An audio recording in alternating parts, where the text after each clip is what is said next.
Hello friends, welcome to Learn of Techno. आज का जो हमारा सेशन रहने वाला है फीटर सेकेंड ईयर के अनस्क्यूफ लेवल 4 से रिलेटेड एमसीक्यूज रहने वाले हैं। इसके अलावा अगर आप कोई भी कंपटीशन लेवल की तैयारी करते हैं तो आपके लिए वीडियो है वो इम्पोर्टेंट रहने वाला है, एंड तक ज़रूर वॉच कीजिए। आज का हमारा फर्स्ट क्वेश्चन है, लेपिंग टूल का प्रयोग किया जाता है। लेपिंग टूल इज यूज्ड क्या बाहरी सतह के लिए, फॉर द आउटर सरफेस, आंतरिक सतह के लिए, फॉर द इनर सरफेस, बाहरी बेलनाकार सतह के लिए, for the outer cylindrical surface, या फिर आंतरिक बेलनाकार सतह के लिए, for the inner cylindrical surface. तो किस सतह के लिए हमारा लेपिंग टूल यूज किया जाता है? तो लेपिंग टूल है वो बाहरी बेलनाकार सरफेस के लिए हमारा यूज किया जाता है। तो सी इसका राइट आंसर हो जाता है। नेक्स्ट क्वेश्चन दिया हुआ है, हीट ट्रीटमेंट में वह तापमान क्या है जो स्ट्रक्चर और ऑस्टेनाइट में 723 डिग्री के बाद बदलता है? जो स्ट्रक्चर हमारा है वो ऑस्टेनाइट स्ट्रक्चर में 723 डिग्री सेंटीग्रेड के बाद में बदलता है। तो वह टेम्परेचर क्या है, उसको क्या बोलते हैं? What is the temperature in heat treatment which change the structure to austenite after 723 degree? Lower critical temperature, upper critical temperature, melting temperature, या फिर क्रिटिकल टेम्परेचर? तो क्या इसका राइट आंसर हो जाता है? तो जो 723 डिग्री पर जो हमारा टेम्परेचर होता है उसको हम बोलते हैं लोअर क्रिटिकल टेम्परेचर। ए इसका राइट आंसर हो जाता है।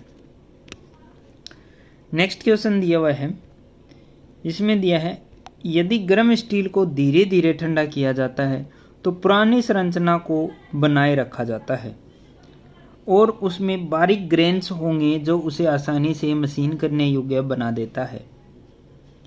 If hot steel is cooled slowly the old structure is retained and it will have fine grain which makes it easily मशीनेबल।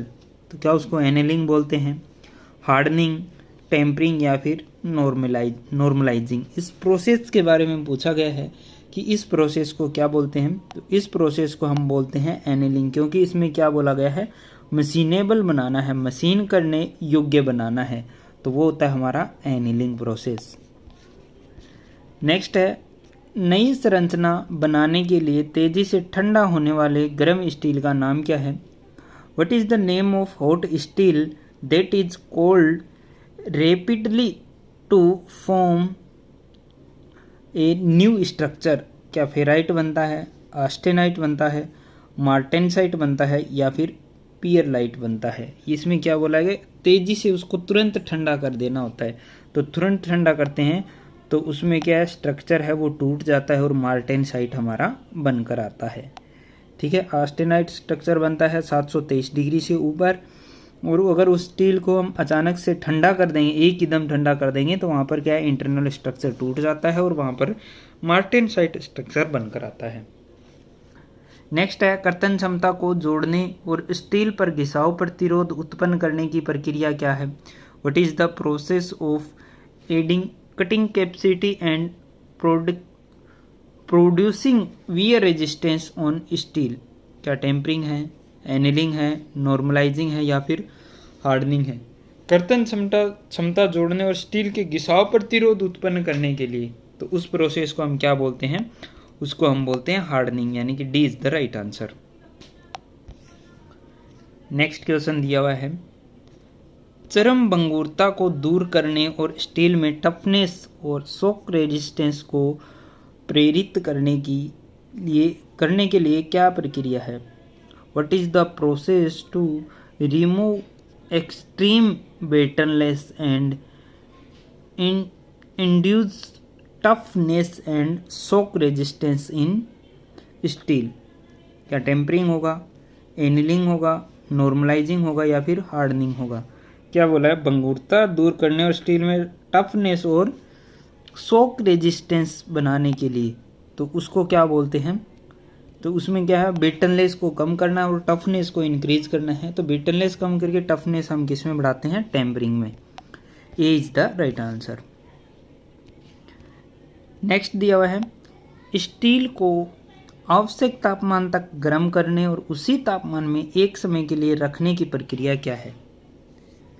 What is the process of heating steel to the required temperature and keeping it at that temperature for a time? क्या soaking होता है, heating होता है, quenching होता है या फिर hardening होता है? तो अगर स्टील को एक ही तापमान पर कुछ समय के लिए रखते हैं तो उसको हम बोलते हैं सोकिंग। तो क्या राइट आंसर हो जाता है? Soaking is the right answer. Next इसमें दिया हुआ है ऊष्मा उपचार प्रक्रिया में उपयोग किए जाने वाले ब्राइन सॉल्यूशन पानी, तेल और वायु का उद्देश्य क्या है? What is the purpose of the brine solution, water, oil and air used in the heat treatment process? क्या सोकिंग होगा, क्वेंचिंग होगा, हीटिंग होगा या फिर ऑस्टेनाइट होगा? ब्राइन सॉल्यूशन पानी, तेल आदि का बात किया गया है तो इस चीज़ को हम क्या बोलते हैं? इस चीज़ को हम बोलते हैं क्वेंचिंग। ठीक है, यानी कि ये प्रोसेस हमारा कौन सा होता है? क्वेंचिंग, यानी कि b is the right answer.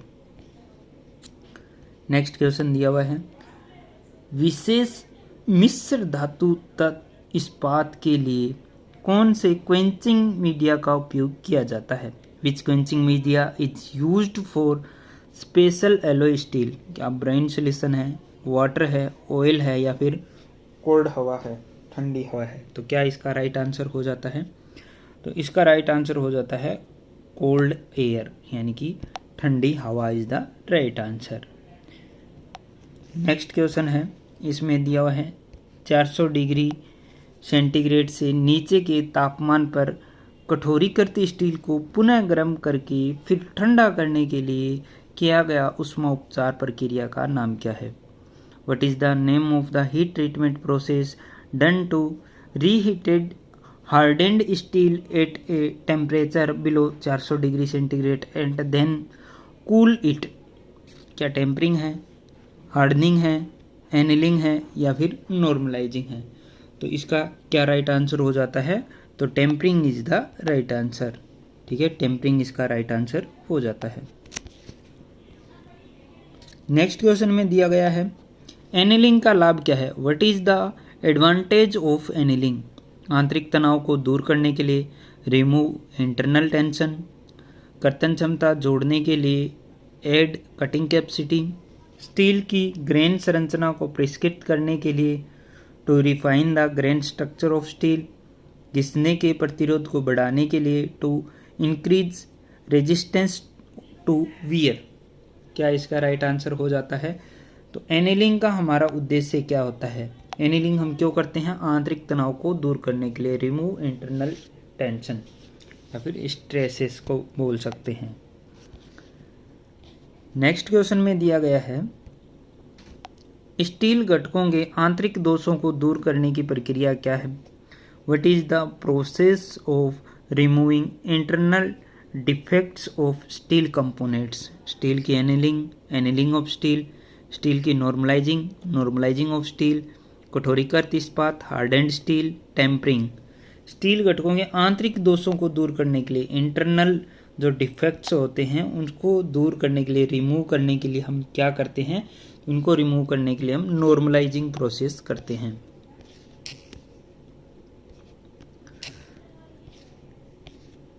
Next question है हल्के टॉर्क को संचारित करने के लिए किस की का उपयोग किया जाता है? Which key is use to transmit light torque? क्या सैडल की होगा, वुडरफ की होगा, जिब हेड की होगा या फिर फेदर की होगा? तो क्या इसका राइट आंसर हो जाता है? तो वुडरफ की के द्वारा हम क्या है लाइट टॉर्क के लिए यूज करते हैं। ठीक है, लाइट वर्क के लिए हम वुडरफ की का यूज करते हैं। नेक्स्ट क्वेश्चन में दिया हुआ है स्टील के यांत्रिक गुणों जैसे सामर्थ्य, चिमड़ापन, तन्यता आदि कैसे प्रभावित होती है? How are the mechanical property of steel like strength, ductility, tenacity ETC affected? Tempering के द्वारा इफेक्टेड होती है, हार्डनिंग के द्वारा होती है, एनिलिंग के द्वारा होती है या फिर नॉर्मलाइजिंग के द्वारा होती है? तो ये जो इसमें टेनासिटी, स्ट्रेस, डक्टिलिटी है, ये किससे इफेक्टिव होती है? हार्डनिंग के द्वारा। नेक्स्ट क्वेश्चन में दिया हुआ है निम्न में से किस बीरिंग पदार्थ की उसमें चालकता कम होती है? Which of the following bearing material has low thermal conductivity?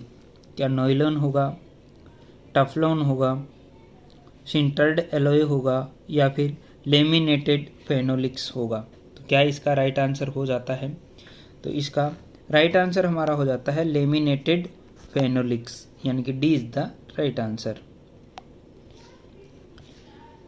Next question है बॉल बीयरिंग में प्रदान किए गए गहरे ग्रूव्स वाले बॉल रेसेस का उद्देश्य क्या है? What is the purpose of ball races with deep grooves provided in a ball bearing? झटके सहन करना, to tolerate shocks, general load ले जाना, carrying general load, axial thrust का सामना करना, फेसिंग एक्सियल थ्रस्ट, ये भ्रष्ट नहीं है, थ्रस्ट होगा यहाँ पे, रेडियल लोड का सहन करना विद स्टैंड रेडियल लोड। तो क्या इसका राइट आंसर हो जाता है? तो इसका हमारा राइट आंसर हो जाता है एक्सियल थ्रस्ट का सामना करना, facing axial thrust. C is the right answer. Next है डबल रो रोलर बीयरिंग का उपयोग क्यों किया जाता है? Why are double row roller bearing used? अक्षीय भार लेने के लिए, take axle load, radial load लेने के लिए, टेक रेडियल लोड, भारी अक्षीय भार लेने के लिए, टेक हेवी एक्सियल लोड, या फिर भारी रेडियल भार के लिए take heavy radial load. Double row roller bearing का यूज यहाँ पर पूछा गया है कि उसका उपयोग हम कहाँ पर करते हैं और क्यों करते हैं? तो इसका यूज हम करते हैं भारी रेडियल भार लेने के लिए, टेक हेवी रेडियल लोड के लिए। नेक्स्ट क्वेश्चन में है बीयरिंग मटेरियल का गलनांक शाफ्ट के गलनांक की तुलना में क्यों कम होना चाहिए? Why should the melting point of the bearing materials be lower than the melting point of the shaft? यानी कि शाफ्ट के मेल्टिंग पॉइंट से बीयरिंग मटेरियल का गलनांक है वो कम क्यों होना चाहिए? शाफ्ट सीजर के बचाव के लिए, प्रिवेंट शाफ्ट सीजर, बीयरिंग के नुकसान होने से रोकने के लिए, prevent damage to the bearing, bearing को प्रभावी रूप से चलाने के लिए, रन बीयरिंग इफेक्टिवली, शाफ्ट के तापीय विस्तार को रोकने के लिए, prevent thermal expansion of the shaft. तो क्या इसका राइट आंसर हो जाता है? इसका हमारा राइट आंसर हो जाता है कि शाफ्ट के सीजर के बचाव के लिए, प्रिवेंट शाफ्ट सीजर, यानी कि ज़्यादा गर्म होने पर क्या हमारा बीयरिंग खराब हो जाए, हमारी शाफ्ट वो खराब ना हो, क्योंकि बीयरिंग को हम दूसरा चेंज कर सकते हैं, शाफ्ट जल्दी चेंज नहीं कर सकते, शाफ्ट चेंज करने में खर्चा भी ज़्यादा आता है। नेक्स्ट है इस वाशर का नाम क्या है? What is the name of this washer? ये वाशर यहाँ पर दी गई है। आंतरिक प्रकार वाशर, इंटरनल टाइप वाशर, बाहरी प्रकार वाशर, एक्सटर्नल टाइप वाशर, आंतरिक और बाहरी washer, internal and external washer, counter sunk washer. तो क्या इसका राइट आंसर हो जाता है? तो ये जो हमारी वाशर हम देख सकते हैं कि इसमें अंदर भी दांते कटे हैं, बाहर भी दांते कटे हैं, तो ये किस प्रकार की हो जाएगी? आंतरिक और बाहरी washer, internal and external washer is the right answer. Next question है उष्मा उपचार और उच्च भार वहन क्षमता पर कौन सी मिश्र धातु बीयरिंग कार्य कर सकती है? क्या है? Which alloy bearing can work at high temperature and high load carrying? क्या कास्ट आयरन का, वाइट मेटल का, कॉपर सीसा मिश्र धातु, कॉपर लेड एलोय का, कैडमियम आधारित मिश्र धातु, कैडमियम बेस्ड एलोय का? तो कौन सा हमारा बीयरिंग है वो हाई टेम्परेचर और हाई लोड को सहन कर सकता है? तो उसका आंसर हमसे पूछा गया है। तो वो कौन सा बीयरिंग होता है? ये हमारा होता है cadmium based alloy. Cadmium based alloy metal से बना हुआ बीयरिंग हाई टेम्परेचर और हाई लोड को सहन कर सकता है। अगर आपको वीडियो अच्छा लगता है तो चैनल को सब्सक्राइब करना ना भूलें, अपने फ्रेंड सर्कल में वीडियो ज़रूर शेयर कीजिए। Wish you all the best.